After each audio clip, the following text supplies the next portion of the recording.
দেখি ওজন তোর কমে না, মোটা মোটা ডানারি বাইর করে এখানটা বাইর করে ওখানটা বাইর করে হ্যাঁ আমার মানে খেপাই না একদম মানে দেখছো না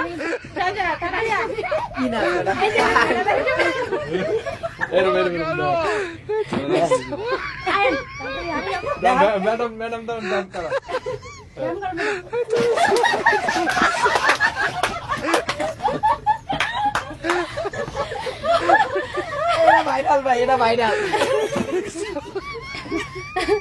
আমাদের তো এইসব হিজলা তারপর ওই যে নিজের পেটের বয়সী পোলাপান এখন নাকি মেট্রিক পরীক্ষা দিবে না ইন্টার পরীক্ষা দিবে এইচএসসি পরীক্ষা দিবে মনে হয়, ওই পোলার সাথে যাই এগুলো করা লাগে না। আসলে তো টুম্পা দেখাই